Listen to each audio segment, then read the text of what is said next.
Gold, trusted gold buyers. మీరు తాకట్టు పెట్టిన బంగారాన్ని విడిపించి ఈ రోజు ఉన్న మార్కెట్ ధరకు కొనబడను. శబరిమల విషయానికి వచ్చేటప్పటికి ప్రతి సంవత్సరం కూడా ఏదో ఒక ఇష్యూ అనేది కూడా రైజ్ అవుతూ ఉంటుంది. అంటే ఈసారి అయితే బంగారు మాయమైపోవడం కానీ ఏంటిది అసలు? హిందుత్వానికి వ్యతిరేకమైనటువంటి మతాల వాళ్ళు పరిపాలన చేస్తున్నారు. సో కాబట్టి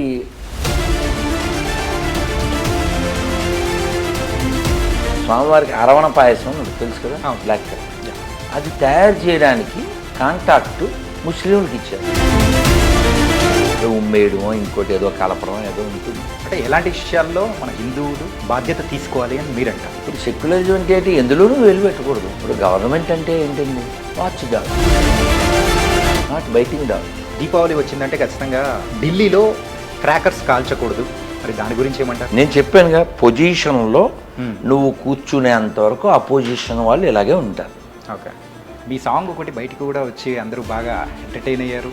అండ్ నెక్స్ట్ తర్వాత ఏంటి?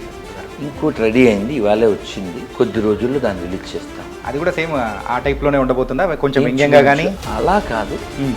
ప్రశస్త హైందవ ప్రజానీకమును. అసలు మీ ఇంతకు మీ గోల్ ఏంటి? గోల లేకుండా ఉండడమే గోల్. అంటే ఇంత పబ్లిసిటీ చేయడం వల్ల, రావడం వల్ల కానీ ఒక రాజకీయ కోణం ఉంది అని కూడా కొంతమంది అంటున్నారు. మరి దానికి మీరు ఇచ్చే సమాధానం ఏంటి? ఇప్పుడు మీరు అన్నదే అనుకుందాం. మమ్మల్ని నాలాంటి వాడు ఎవడన్నా నిలబడితే కనీసం ఇలా నిలబడితే మాత్రం అది అవుతుంది. Hi guys, welcome to I dream. నేను మీ చాణక్య.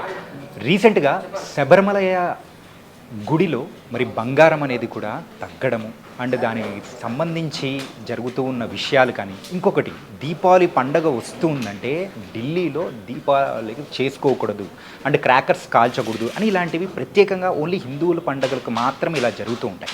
ఇలా ఒకటా రెండా కాదు, చాలా ఇష్యూస్ అనేది కూడా జరుగుతున్నాయి. మరి దీని గురించి మనకు చెప్పడానికి, ఆయన మాటల్లో వివరించడానికి ఇప్పుడు మనతో పాటు కూడా ఉన్నారు రాధా మనోహర్ దాస్ గారు. మరి ఆయనతో మాట్లాడదాం, తెలుసుకుందాం. గురుగారు నమస్తే. హరే కృష్ణ. ఎలా ఉన్నారు గురుగారు? చాణక్య బాగున్నాను. గురుగారు, ప్రతి సంవత్సరం శబరిమల విషయానికి వచ్చేటప్పటికి ప్రతి సంవత్సరం కూడా ఈ సీజన్ స్టార్ట్ అయ్యేటప్పటికి ఖచ్చితంగా ఏదో ఒక ఇష్యూ అనేది కూడా రైజ్ అవుతూ ఉంటుంది. మరి పోయినసారి అయితే రానిచ్చకూడదని చెప్పేసి, లేడీస్ రావాలి అని చెప్పేసి హైకోర్టు కూడా కొన్ని వ్యాఖ్యలు చేయడం కానీ, అంటే ఈసారి అయితే బంగారు మాయమైపోవడం కానీ, ఆ 4 కిలోలు అసలు అది అంతుపట్టడం లేదు, ఎవరు తీసుకున్నారో ఏంటో అని చెప్పేసి దాని గురించి విచారం లేదు. ఏంటిది అసలు? ఎందుకు హిందుత్వం? అది ఇప్పుడు అది ఒక మాట చెప్తానే, మంత్రం చెప్పేసి, కళ్యాణాద్భుత గాత్రాయ కామితార్థ ప్రదాయనే శ్రీమద్ వెంకటనాథాయ శ్రీనివాసాయ మంగళం. ఎప్పుడో చిన్నప్పుడు మీకు కథ గుర్తుందా? బంగారం ఎవరో దాచిపెడితే స్నేహితుడి దగ్గర, మర్యాద రామన్న కథల్లో ఎక్కడో, అవి ఎలకలు తినేసినాయి అని చెప్తాడు. మర్యాద రామన్న దగ్గరికి వచ్చి ఫిర్యాదు చేస్తారు. బంగారం ఎలకలు తినవు కదా, తినవు. అంటే వాడు అబద్ధం చెప్పాడు. సరే, ఈయన దానికి పరిష్కారంగా ఇంకొక సలహా చెప్తారు. వాడికి సంబంధించి వాడిని అలా అదే టిట్ ఫర్ టాట్. అది ఇక్కడ విషయం ఏంటంటే, ఎవరు పరిపాలిస్తున్నారు అది మనం చూడాలి. అయ్యప్ప స్వామి యాత్ర జరగడం వలన కొన్ని 100 కోట్లు 1000 కోట్లు కేరళ గవర్నమెంట్కి వస్తుంది. కానీ ఫెసిలిటీస్ చాలా దుర్భరంగా ఉంటాయి. ఎందుకంటే వాళ్ళు హిందువులు కాదు కాబట్టి, పరిపాలకులు హిందువులు కాదు కాబట్టి, హిందుత్వానికి వ్యతిరేకమైనటువంటి మతాల వాళ్ళు పరిపాలన చేస్తున్నారు. సో కాబట్టి వాళ్ళు గుళ్ళో బంగారం పెట్టి గుళ్ళే మింగేస్తారు. పెద్ద అందులో పెద్ద టాపిక్కే ఉంది. స్వామివారికి అరవణ పాయసం అని తెలుసు కదా, బ్లాక్ కలర్, అది తయారు చేయడానికి కాంటాక్టు ముస్లింలకు ఇచ్చారు. మరి ఇప్పుడు ఏమైందో తెలియదు. సో వాళ్ళు పాపం వాళ్ళ ఆచారాలు వాళ్ళకు ఉంటాయి కదా, అదో ఉమ్మేయడమో ఇంకోటి ఏదో కలపడం ఏదో ఉంటుంది. సో కాబట్టి మన ధర్మనాశనం చేయడానికి కంకణబద్దులైనటువంటి వారు పాపం రాజకీయాలు అక్కడ చేస్తున్నారు. శంకర్లు పుట్టిన చోట ఇటువంటి శంకరజాతి ఉన్నప్పుడు బంగారం పోవడం పెద్ద విషయం ఏముంటుందంటే పెద్ద టాపిక్ కాదు. కానీ ప్రతి సంవత్సరం అనేది కూడా ఏదో ఒక ఇష్యూ ఇదే టైంలోనే రైజ్ అవ్వడం అనేది దాని వెనకలు ఉన్న అంటే దాన్ని ఎలా చూడొచ్చు అంటారు? అంటే నాన్న ఇప్పుడు ఈ దేశాన్ని ఆక్రమించాలంటే హిందుత్వం వీక్ కావాలి.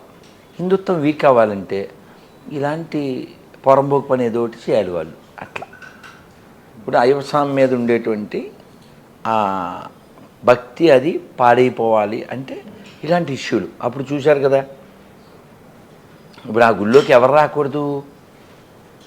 ఈ స్త్రీలకి కొన్ని రోజులు 4-5 రోజులు నిషేధ కాలం ఉంటుంది. అలాంటి వాళ్ళు మాత్రమే రాకూడదు. ఆడపిల్లలు 10 ఏళ్ళలోపు పిల్లలు రావచ్చు, 50 దాటిన వాళ్ళు రావచ్చు. దాని మీద ఇష్యూ చేసింది ఎవరు? Non Hindus. దాని మీద కోర్టులో కేసు వేసింది ఎవరు? నాన్ హిందూ. ఇంకా అంటికంటే జోక్ ఏంటంటే తీర్పిచ్చింది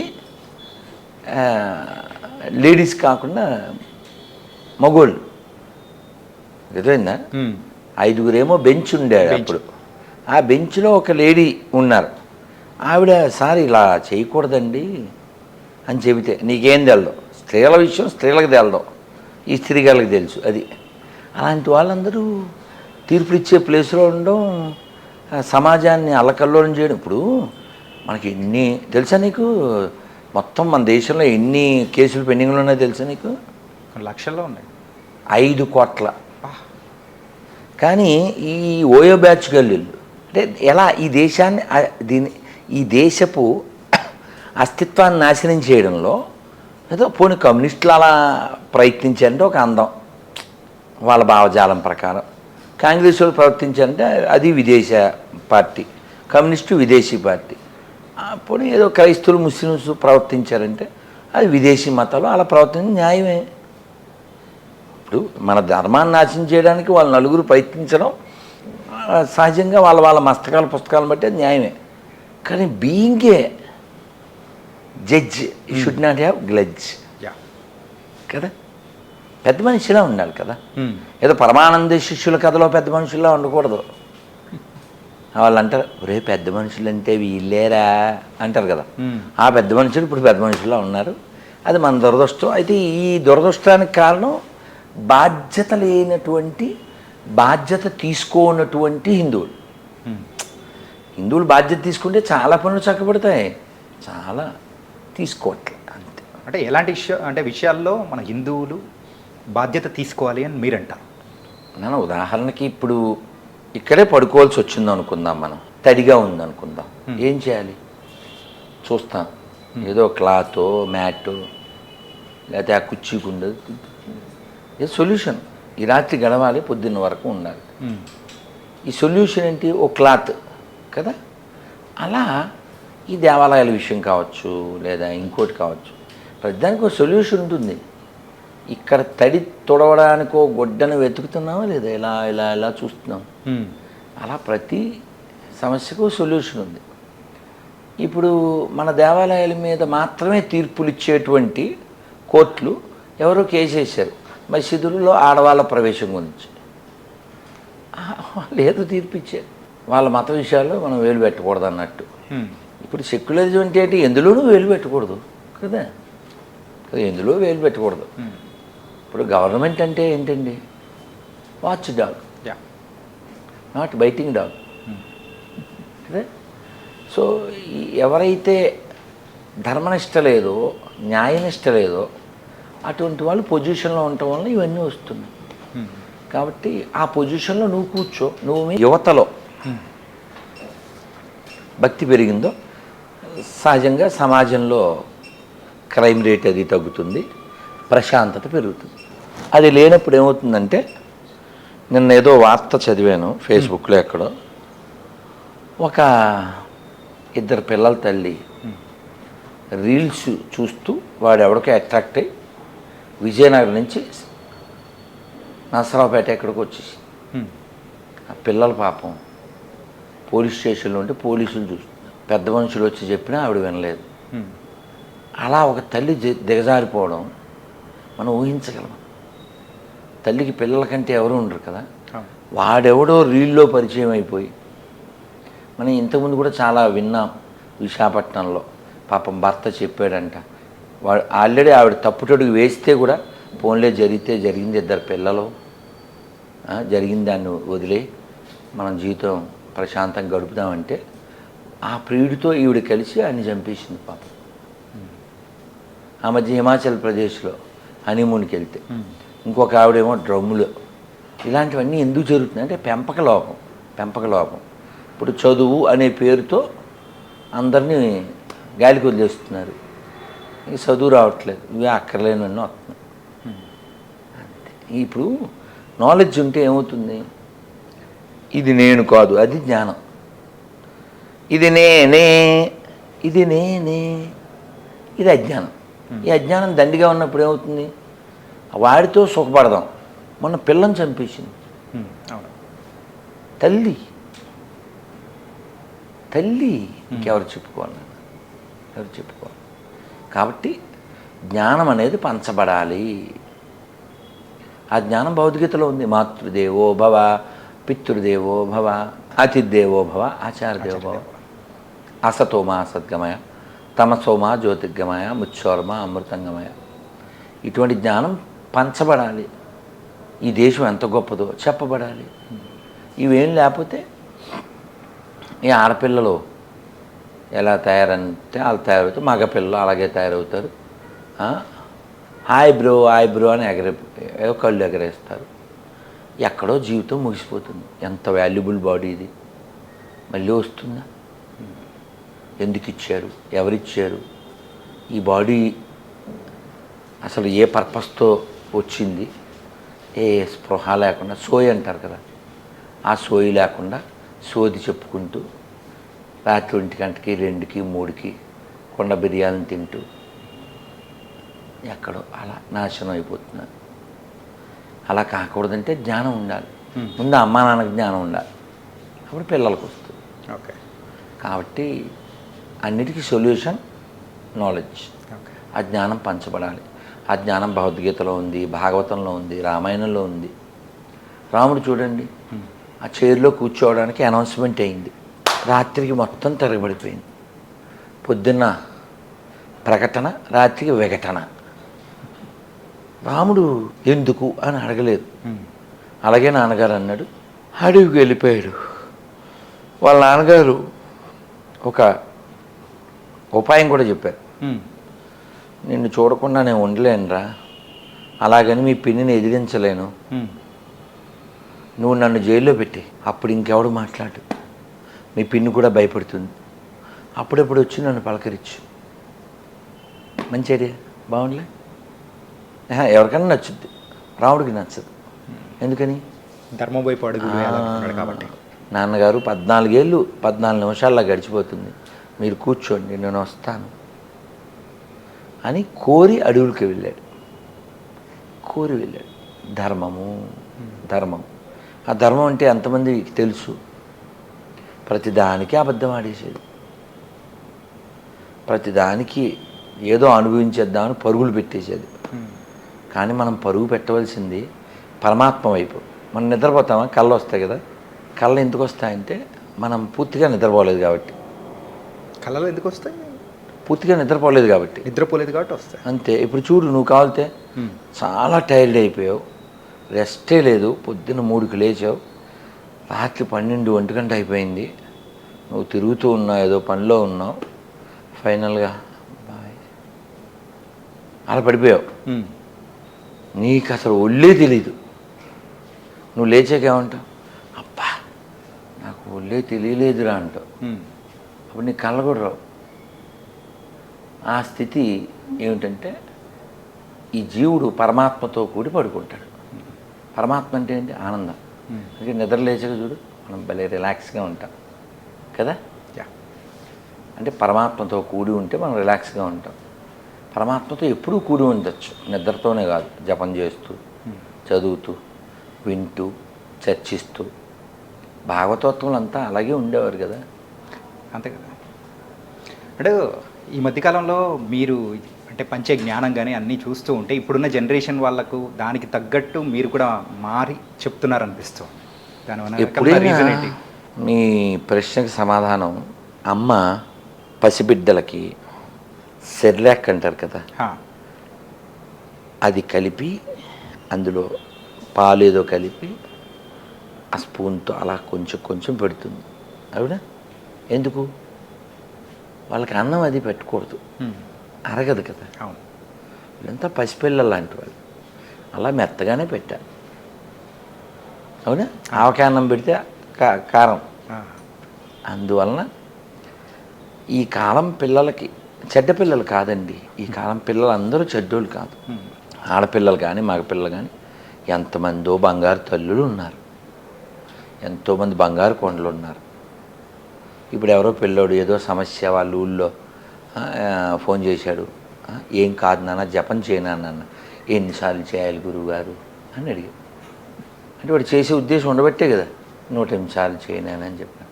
దేవుడి దగ్గరే నిలబడి చేయాలా అండి అన్నాడు.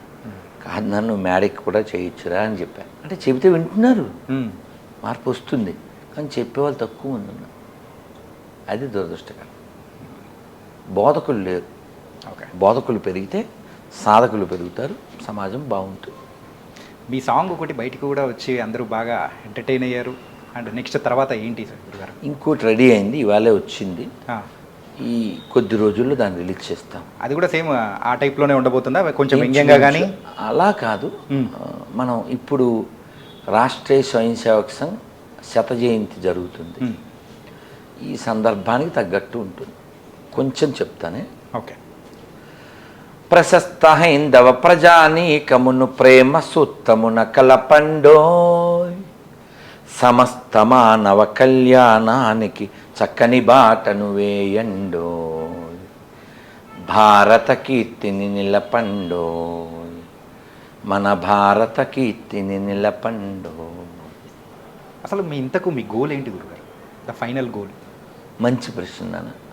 గోల లేకుండా ఉండడమే గోల్. గోల లేకుండా అసలు జీవితం అనేది ఉంటుందా? అంటే ఇప్పుడు నాకు జ్యూస్ తెచ్చారు, తాగడానికా పారబోయడానికా? తాగడానికి. అదే నా గోల్. తాగండి, జీవితాన్ని ఆస్వాదించండి, కానీ అది బయట లేదు, లోపల ఉంది. లోకంలో మన అవసరం ఎంతవరకు అంతవరకు లోకం వైపు చూడాలి, మిగిలిన టైం అంతా లోపల చూడాలి. పొద్దున్న బోల్డ్ మంది వచ్చారు, ఇలా సైకిల్ చేసి కూర్చోమని. నేను ఆదిత్య హృదయం చదువుకుని, భగవద్గీత చదువుకుని, శిష్టాష్టకం చదువుకుని, దేవుడికి హారతి ఇచ్చి, హోమం చేసి, బోల్డ్ పుస్తకాలు చదివి, వాళ్ళతో చదివించి, ఇదంతా ఏమిటి? అంతర్ముఖం, లోపలికి తిరగడం. లోపలికి మనం తిరగలేదనుకోండి, లోకంలో మనం వచ్చిన పర్పస్ లేదు. కాబట్టి మన హిందీలో మాట విన్నారా? జిందగీ నమిలేగా దొబారా. మళ్ళీ వస్తుందా ఏంటి?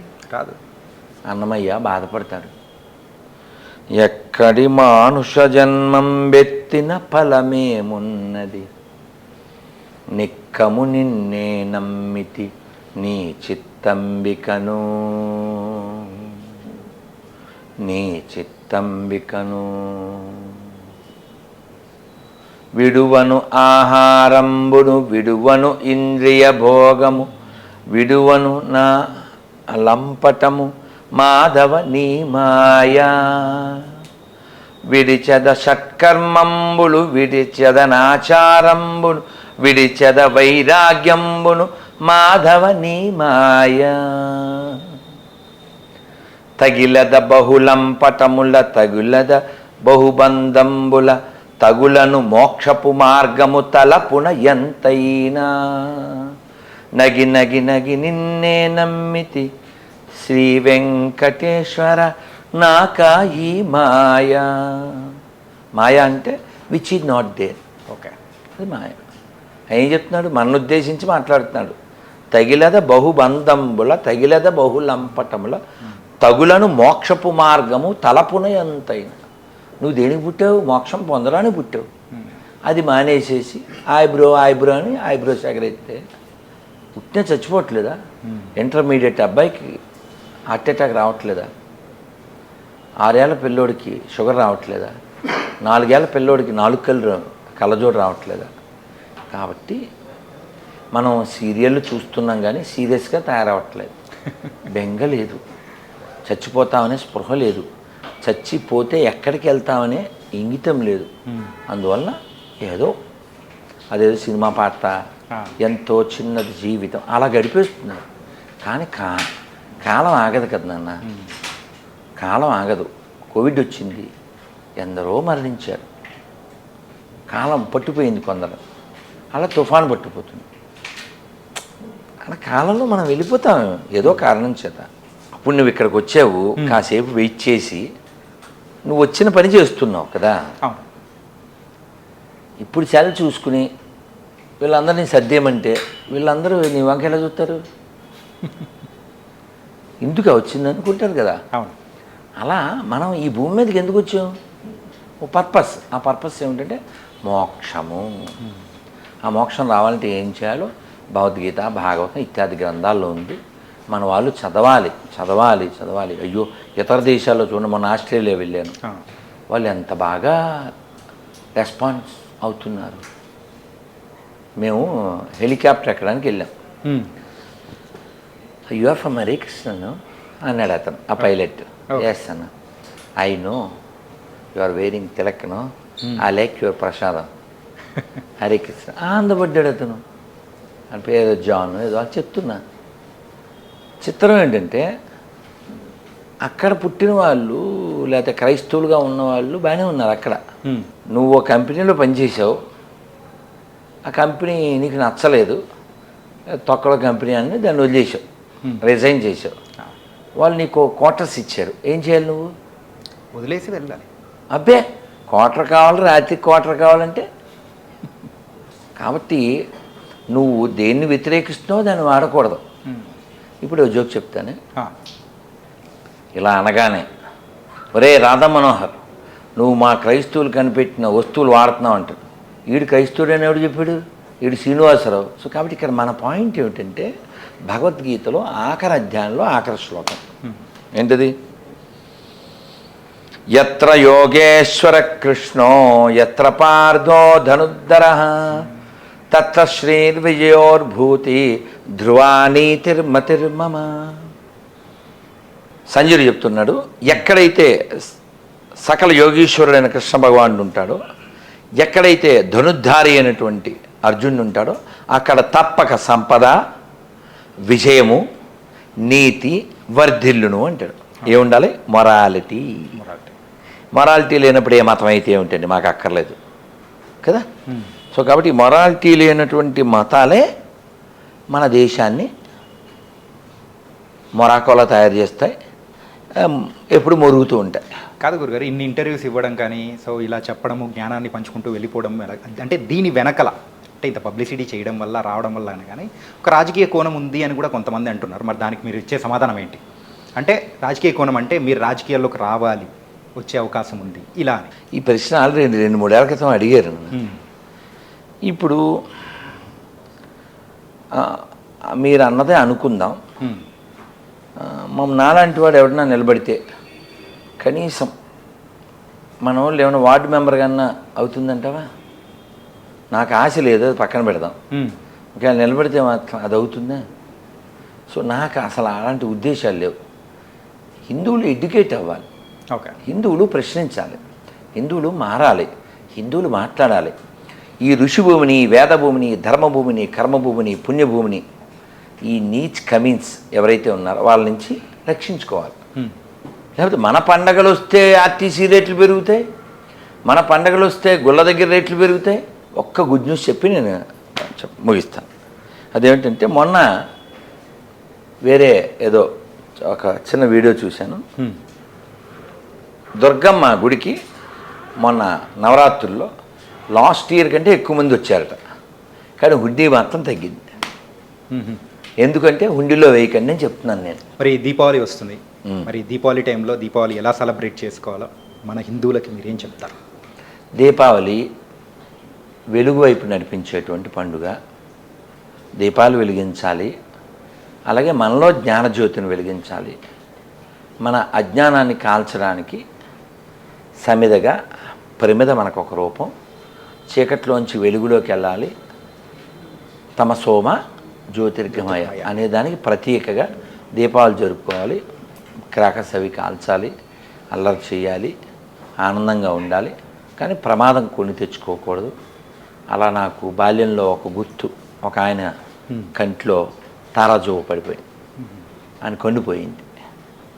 సో అలాంటి ప్రమాదాలకు గురికా ఇంకొక పిల్లోడేదో కాలు చేతులు పోయినాయి. ఇలా చాలా ఇలాంటివి ఏమి కాకుండా అల్లరి బాగా నేను కూడా కలుస్తా, బాగా తగలేస్తా, అనుమానం ఏం లేదు. రచ్చోప్య అలా చేస్తాం. కాబట్టి దీపావళి టపాసులు కాల్చండి, ఆనందంగా ఉండండి. కానీ ఒక్క పెద్ద రిక్వెస్ట్ ఏంటంటే కొనేటప్పుడు తినేటప్పుడు కొంచెం హిందీలో దేకండి. అంటే ఏంటి హిందీలో దేకు అంటే ఏంటి చూడమండి. దీపావళికి యాడ్ ఇచ్చారు ఏదో కంపెనీ వాడు. దీపావళి ఎవరి పండుగ? హిందువుల పండుగ. కానీ అందులో ఉండే ఒక స్త్రీ బొట్టు ఉండదు. చదవుతుందా? ఇప్పుడు మల్బార్ అని ఒక గోల్డ్ షాప్ ఉందండి. అతని దగ్గర అందరూ కొంటుంటారు హిందువులు. అతను స్కాలర్షిప్లు ఎవరికి ఇస్తారు అడుగు? ఓన్లీ వాళ్ళ మతం వాళ్ళకే ఇస్తాడు. కాబట్టి కొనేవాళ్ళు ఆలోచించాలిగా కదా. లులు అని పెడతారు, అదో షాపింగ్ మాల్ ఎక్కడ కూడా పెట్టారు కదా. సో అందులో ఉద్యోగాలు 20% హిందూ అమ్మాయిలకి ఇస్తారు. ఎందుకు? వాళ్ళను వాళ్ళ మతంలో చేర్చడానికి. ఓకే, అంతే. మత మార్పిడి కేంద్రం లులు షాప్స్. అది ఉద్యోగ కేంద్రం కాదు. అదైనా లవ్ జిహాద్లో లవ్ 0%, జిహాద్ 100%. కాబట్టి దీపావళి కన్నా జ్ఞాన దీపాలు వెలిగి మన వాళ్ళు ఎక్కడ కొనాలి, ఎక్కడ తినాలి, కొంచెం హిందీలో దేకాలి, లేదా తెలుగులో దేకడానికి సిద్ధంగా ఉండాలి. ఇంతే. ధన్యవాదాలు. Thank you. జై Sriram. And for more videos, Please subscribe to iDream. Please subscribe to iDream. Please subscribe iDream. And please subscribe to iDream. For more videos, subscribe to iDream. please like, share and subscribe to the channel. Congratulations, iDream. Subscribe to iDream. Subscribe to iDream. So subscribe to iDream Media. iDream team andarki huge congratulations. Please subscribe iDream Media. Please subscribe to iDream. Subscribe iDream. Please subscribe to iDream.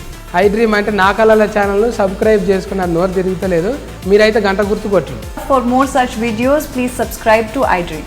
Subscribe to iDream. Please subscribe to iDream. Please subscribe iDream Media. Please do subscribe to iDream. Please subscribe to iDream Media. For best entertainment and information, please subscribe iDream. And don't forget to subscribe to iDream.